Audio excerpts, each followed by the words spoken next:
ചരിത്രമെടുത്ത് വായിച്ചു നോക്ക് പൊന്നുമോളെ. അള്ളാഹുവിന്റെ പ്രവാചകന് 11 ഭാര്യമാരുണ്ടായിരുന്നു.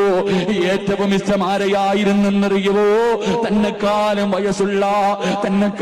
വയസ്സുള്ള ഖദീജ ബീവി റളിയല്ലാഹു തആല അൻഹയെ കുറിച്ച്. ഖദീജ ബീവി വഫാത്തായിട്ട് ഖദീജാനെ കുറിച്ച് പറയുമ്പോ അള്ളാന്റെ റസൂലിന്റെ കണ്ണ് നിറയുമായിരുന്നു. തന്റെ മരിച്ചുപോയ ഭാര്യയെ കുറിച്ച് പറയുന്നത് കേട്ടാ പ്രവാചകന്റെ കണ്ണ് നിറയുമായിരുന്നു. ആയിഷ ബീവി ദേഷ്യം വരുമ്പോ എപ്പോഴും ഖദീജ ബീവിയെ കുറിച്ച് പറയുന്നത് കേട്ടപ്പോ ആയിഷ ബീവി ചോദിച്ചു, നബിയേ, ഈ കിളവിയോടെന്തേ നബിയേ ഇത്ര സ്നേഹമെന്തേ? പാതിരാത്രി ഒരുമിച്ച് കൂടിയ ചെറുപ്പക്കാരാ, എന്റെ പ്രിയപ്പെട്ട പെണ്ണ്, പൊന്നുമോളെ, നിന്റെ ഭർത്താവിന് നിന്നോട് ഈ സ്നേഹമുണ്ടോ? നിന്റെ ഭർത്താവിന് നിന്നോട് ഈ സ്നേഹമുണ്ടോ? ചുമ്മാതെ പറന്നുകൊണ്ട് നടന്നാ പോര പെങ്ങളെ. നീ എങ്ങാണം മരിച്ചുപോയാ ഒരാഴ്ച കഴിയുമ്പോ അല്ലെങ്കിൽ 20 ദിവസം കഴിയുമ്പോ അല്ലാഹുവേ ഭർത്താവിന്റെ അടുക്കല് ഏതെങ്കിലും കുടുംബക്കാരൻ വന്നിട്ട് പറയും, ഇങ്ങനെ നടന്നാ മതിയോ? മക്കളൊക്കെ ചെറുതല്ലേ, മറ്റൊരു വിവാഹം കഴിച്ചുകൂടെ? ആ സമയത്ത് നിന്റെ ഭർത്താവ് പറയും, 40 കഴിയാതെ പെണ്ണ് കെട്ടിയ നാട്ടുകാര് പലതും പറയുമല്ലോ. 40 ആകാതെ എങ്ങനാ കെട്ടുന്നത്? എന്റെ പ്രിയപ്പെട്ട പെണ്ണ്, 40 ദിവസം നിന്റെ ഭർത്താവ് തെള്ളി നീക്കിയിട്ട് അതാ മറ്റൊരു വിവാഹ ജീവിതത്തിലേക്ക് കടന്നു പോവുകയാ. എന്റെ പ്രിയപ്പെട്ട ചെറുപ്പക്കാരാ, നീ മരിച്ചാലും ഇത് തന്നെയാ അവസ്ഥ. നിന്റെ പ്രിയപ്പെട്ട ഭാര്യയുണ്ടല്ലോ, 1 മാസം ഇരുന്നടാ, 2ാമത്തെ മാസം എത്തിയപ്പോൾ അവൾക്ക് ഇരുന്നിരുന്ന് ടെൻഷനാട്, സമയം പോകുന്നില്ല. അവള് പതാ മൊബൈൽ എടുത്തിട്ട് വാട്സപ്പും ഫേസ്ബുക്കിലും കിടക്കുകയാണ്. 2 മാസം കഴിഞ്ഞു. പിന്നെ വീടിന്റെ വെളിയിൽ വരാന്തയിലിരിക്കുന്ന ടിവിയുടെ മുന്നിലേക്ക് കടന്നു വരികയാണ്. 4ാമത്തെ മാസം എത്തുമ്പോ അല്ലാഹുവേ അടുത്ത വിവാഹത്തിനുള്ള ചെറുപ്പക്കാരന് അവര് വാട്സപ്പിലൂടെ കണ്ടുവച്ചിരിക്കുകയാ. പൊന്നുമോരെ, എന്റെ പ്രിയപ്പെട്ട ചെറുപ്പക്കാരോട്, എന്റെ പ്രിയപ്പെട്ട പെങ്ങളോട്, പൊന്നുമോളെ, നീ ഭരിച്ചാൽ നിന്റെ ഭർത്താവ് നിന്നെ കുറിച്ച് പറയുമ്പോ കണ്ണ് നിറയണം പൊന്നുമോളെ. നീ മരിച്ച് എത്ര കൊല്ലം കഴിഞ്ഞാൽ നിന്റെ ഭർത്താവ് മറ്റൊരു പെണ്ണ് കെട്ടിയാൽ ആ മനുഷ്യന്റെ മനസ്സിന്റെ ഉള്ളിൽ നിനക്കൊരു സ്ഥാനമുണ്ടോ? എന്റെ പ്രിയപ്പെട്ട ചെറുപ്പക്കാരാ, നീയങ്ങ് മരിച്ചുപോയടാ. 28, 29, 30 വയസ്സുള്ള നിന്റെ ഭാര്യ ചെറുപ്രായത്തിൽ വിധവയായി പോയ പെണ്ണുണ്ടല്ലോ, അവളുടെ യുദ്ധ കഴിയുമ്പോ അവളുടെ വീട്ടുകാര് വന്നിട്ട് മറ്റൊരു വിവാഹം കഴിക്കാൻ പറയുമ്പോ പൊട്ടിക്കരഞ്ഞുകൊണ്ട് തന്റെ വാപ്പയുടെയും ഉമ്മയുടെയും കയ്യിൽ പിടിച്ചിട്ട് പറയുമമ്മാ, നിങ്ങളെങ്ങനെ പറയല്ലേ? എന്റെ ഈ കൈയുടെ സ്ഥാനത്ത് മറ്റൊരാളെ കാണാൻ എന്നെ കൊണ്ട് കഴിയില്ല എന്ന് പറയുന്ന ഒരു ഭാര്യയാണോ ചെറുപ്പക്കാരാ? എന്റെ പ്രിയപ്പെട്ട മക്കളോട് ഓർമ്മപ്പെടുത്തുകയാണ്. അതാ കുടുംബജീവിതം എന്ന് പറയുന്ന ഒരു വിഷയം പ്രസംഗിക്കാത്തവനാ ചങ്ങനാശ്ശേരി പഴയ പള്ളിയില്.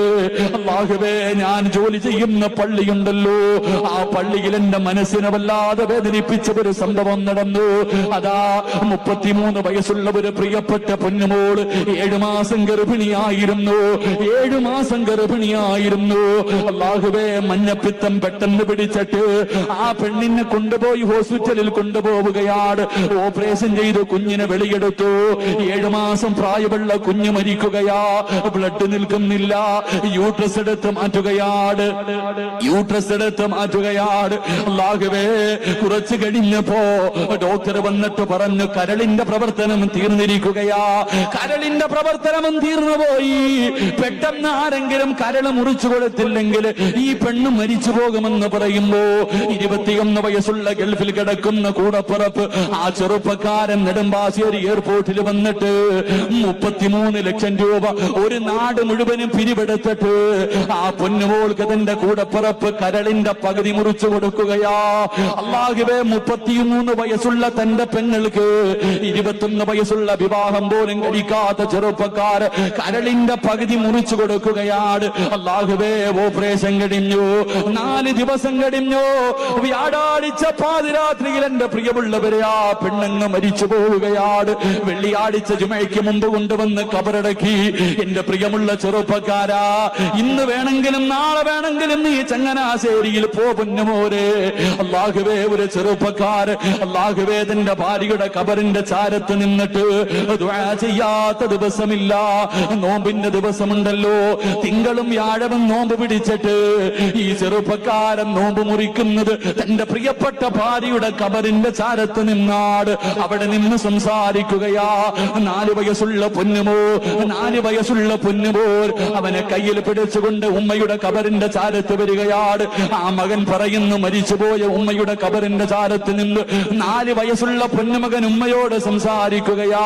ഉമ്മ, ഇന്ന് മീൻകറിയായിരുന്നു, വാപ്പ എനിക്ക് ചോറ് വാരി തന്നു. അല്ലാഹുവേ, 4 വയസ്സുള്ള പൊന്നുമോനെ കബറിൽ കിടക്കുന്ന ഉമ്മയുടെ കബറിന്റെ തലയുടെ ഭാഗത്ത് നിന്ന് അവിടെന്ന് പറയുന്നു, ഉമ്മ, വാപ്പയാണ് നിന്നെ കുളിപ്പിച്ചത്. ഞാൻ ഇന്ന് പള്ളിയിൽ വന്ന് നിസ്കരിച്ചു വാമോ. എന്റെ പ്രിയമുള്ളവരെ, ഈ കാഴ്ച കണ്ടിട്ട് സഹിക്കാൻ കഴിയാതെ ഈ ചെറുപ്പക്കാരനോട് ഞാൻ പറഞ്ഞേക്കാ, നിങ്ങൾക്ക് വേറെ ഒരു പെണ്ണ് കെട്ടിക്കൂടെ? ഈ 4 വയസ്സുള്ള പൊന്നുമോനൊരു ഉമ്മയെ വേണ്ടേ? ആ ചെറുപ്പക്കാരൻ പെട്ടെന്ന് എന്നെ കെട്ടിപ്പിടിച്ച് പൊട്ടിക്കരഞ്ഞിട്ട്, ഉസ്താദേ, നിങ്ങളെങ്ങനെ പറയല്ലേ, എന്റെ ഭാര്യ മരിച്ചിട്ടില്ല ഉസ്താദ്. എല്ലാ രാത്രിയിലും എന്റെ ഭാര്യ എന്റെ സ്വപ്നത്തിൽ വരികയാ. ഞങ്ങൾ ഇന്ന് സ്വപ്നത്തിൽ ഇങ്ങനെ ജീവിച്ചു കൊണ്ടിരിക്കുകയാ.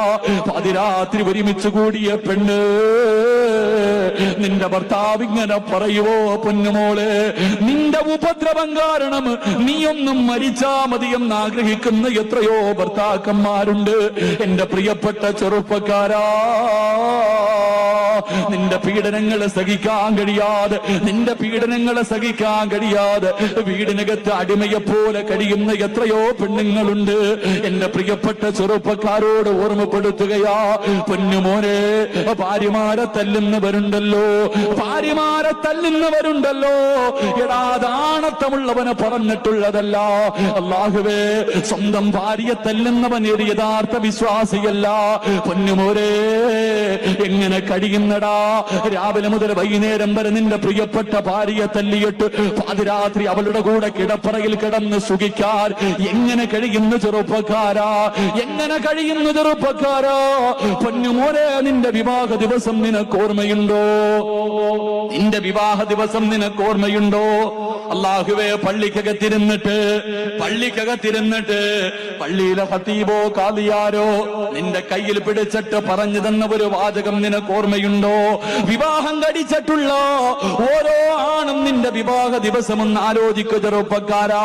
പൊന്നുമോനെ, നിന്റെ പ്രിയപ്പെട്ട ഭാര്യയുടെ വാപ്പയുണ്ടല്ലോ, നിന്റെ പ്രിയപ്പെട്ട ഭാര്യയുടെ ഉപ്പയുണ്ടല്ലോ, നിന്റെ കയ്യിൽ പിടിച്ചിട്ട് നിറകണ്ണുകളോടെ നിന്റെ മുഖത്ത് നോക്കിയിട്ട് പറഞ്ഞു തന്ന ഒരു വാക്കുണ്ടല്ലോ, ഉസവ്വിജുക അലാ മാ അമറല്ലാഹു തആലാ ബിഹി മിൻ ഇംസാകിൻ ബിമഅറൂഫിൻ ഔ തസ്രീഹിൻ ബിഇഹ്സാൻ.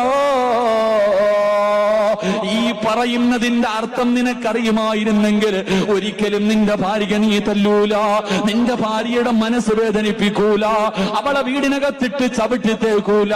പൊന്നുമോരെ, ഹൃദയം പൊട്ടിയിട്ട് വാപ്പ നിന്റെ മുഖത്ത് നോക്കി നിന്റെ കയ്യിൽ പിടിച്ചിട്ട് നിന്റെ ഭാര്യയുടെ വാപ്പ പറഞ്ഞു തന്ന വാക്കേതെന്നറിയുവോ?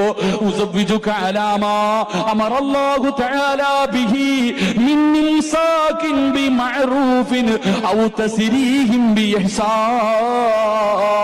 ചെറുപ്പക്കാരാ, 18 കൊല്ലം 19 കൊല്ലം പൊന്നുപോലെ വളർത്തിയ എന്റെ പൊന്നുമോളാ, പൊന്നുപോലെ ഞാൻ പോറ്റി വളർത്തിയ എന്റെ പൊന്നുമോള്, എടാ, നീ തരുന്ന 1 പവനോ 2 പവനോ സ്വർണത്തിന് പകരമായി ഞാൻ നിന്റെ കയ്യിൽ വെച്ച് തരികയാ.